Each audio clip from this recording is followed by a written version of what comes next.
I never thought a day like this would happen. As I sat in the back seat, staring out the window, I felt something was wrong. John, my husband, was driving, not noticing my thoughts. The air felt heavy, like something was about to break. I had always been the good wife, the one who followed along. But today I could feel a change inside me. His mother's constant demands had pushed me too far. It wasn't just the luggage making the car feel cramped. It was everything. The tension in the car was unbearable. "Are you hot, Nicole?" my father-in-law asked. I barely heard him. "Yes, it's tough to go home in this cramped space," I said, but it didn't make me feel any better. John's mother muttered something about the heat, but I didn't care. It wasn't just the weather. I was tired. Tired of always being the one to sacrifice, the one who had to be silent. I had given up so much, but today, I couldn't stay quiet anymore. The tension in the car wasn't just because of the luggage. It was because of everything that had been building up for so long. "Nicole, do you understand what we're saying?" John asked. I could feel the anger rising inside me. Of course, I understood. They were telling me I should be grateful. Grateful for everything I had, for walking home for 5 hours, for being a housewife. I was tired of being treated like I didn't matter. "What do you mean?" I asked, trying to hold my frustration in check. But inside, I was boiling. How could I still be silent? How could I continue to let them talk to me like this? It was time for me to speak up. "Fine, I'll get out of the car," I said, surprising even myself. I had never spoken like that before. I could feel John and his mother laughing, thinking I was joking, but I wasn't. I meant every word. "I can already see our house. I'll walk back," I added, keeping my voice steady. I knew they wouldn't believe me. But it wasn't just about walking home, it was about making a choice for myself. I had been silent for so long. It was time for me to take control, to stand up for myself. I was done being their doormat. "My name is Nicole. I'm 27, and I never imagined my life would turn out like this. I married John, thinking I was making the right choice. We met in college, both active in the hiking club. John was always the leader, always making decisions. It was easy to follow him. But now, years later, I realized how much I had given up. My job, my independence, my voice. Everything revolved around John, his decisions, his needs, his wants. I was just the wife who supported him. But now I was questioning everything. John never really listened to me. He had his opinions, and they were always final. When we first started dating, everything seemed perfect. He was strong, confident, the kind of man who knew what he wanted.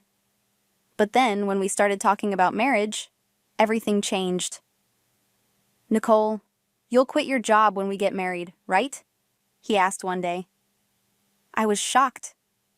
"But I like my job. Why would I quit?" He looked at me like I was crazy. "A woman's job is just a plaything. It's not as important as mine. Your place is at home." I never argued with him. I wasn't that kind of person. I thought it was easier to just follow him. But now, looking back, I realized I had made a huge mistake. I had given him everything: my job, my voice, my life. And what had I gotten in return? His selfishness. The more I gave, the more he took. I thought he was reliable, the kind of man I could trust. But now I see he just wanted someone to take care of everything for him. He didn't care about me. He only cared about himself. Things got worse after we got married. When we visited his parents to announce our engagement, I was treated like nothing. "Nicole is going to quit her job and stay at home," John proudly said. "Really?" his mother asked. "I hope she won't depend too much on my wallet." I felt humiliated. John didn't even notice how his words cut me. I was just supposed to be a good wife, a woman who stayed at home and supported his career. I was nothing more than a tool to make his life easier. The more I gave, the more he took. I did everything at home. I cooked, cleaned, took care of everything, but it was never enough. Nothing was ever enough for him. One day, he blamed me for traffic being bad. "You picked the wrong route," he said, looking at me like I had made a mistake. I felt myself getting smaller, shrinking under his criticism. I had been apologizing for everything for so long. It had become a habit. I wasn't allowed to be frustrated. I wasn't allowed to complain. But I was so tired. Then one day, John suddenly said, "Let's go on a trip. I've already booked everything." I was surprised. "What about my plans?"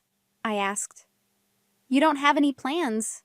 A housewife like you doesn't need plans," he replied. That was it. He had already decided everything, as usual. When the credit card bill came, I was shocked. "6 people?" I asked. John shrugged. "It's for my family. It's important." I couldn't believe it. He had used my money without asking for his family. He never even thought about asking me. I was just supposed to accept it. I felt my frustration grow. John had planned everything, and I had no say. "Why didn't you ask me before booking?" I asked, trying to keep my voice calm. "You're bad at thinking. I planned everything. You should just accept it," he said.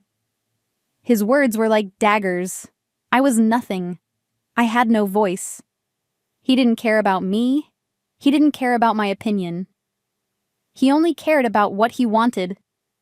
The worst part was that he had used the money my parents gave me at our wedding to pay for it all. It felt like everything I had was his to control. The day of the trip arrived. The car was packed, and John's mother had bought all kinds of souvenirs. She didn't even ask me what I wanted. It was all about her. I was fed up. I had been playing my part, doing everything for everyone, but it never felt enough. I didn't want to be part of this family anymore. The whole trip was a reminder of how little I mattered. The way John and his mother treated me, it was like I was invisible. I didn't matter to them, and I was tired of pretending that I did. As we went to different places, I started noticing little things. My mother-in-law took care of everything for my father-in-law. He couldn't even open a bottle of water without her help. I wondered if that was my future. Would I be like her, taking care of a man who didn't appreciate me? I felt a chill run through me. I couldn't imagine spending my life like that. But the more I watched, the more I realized that was exactly what John expected of me. I was just here to serve. And I wasn't okay with it anymore. But then something caught my attention. John seemed to know the area better than he should have. He led us around confidently, taking us to places he wanted to visit. It didn't make sense. He had said it was his first time here, but he acted like he had been here before. My stomach twisted. What was he hiding? Why was he so familiar with this place? I couldn't shake the feeling that something wasn't right. My mind raced with questions, but I didn't have answers. Could he be seeing someone else? Was I just a placeholder in his life? Later, I confronted him. "Have you been here before?" I asked. He seemed surprised. "No, it's my first time," he said, but his face didn't match his words. I knew he was lying. I had seen enough of his behavior to know when he was hiding something. But it wasn't until later that everything fell into place. My mother-in-law asked me to carry her bags, and it hit me. John had been lying to me. I had been living a lie. And now I was ready to uncover the truth. By the time we were ready to leave, everything had changed. I no longer cared about pleasing John. I was done. The truth had come out, and I wasn't going back to that life. I stepped out of the car, feeling a weight lift off my shoulders. I was finally free. And for the first time in years, I felt like I could breathe again. This was just the beginning. I wasn't going to let him control me anymore. I had a life of my own to live.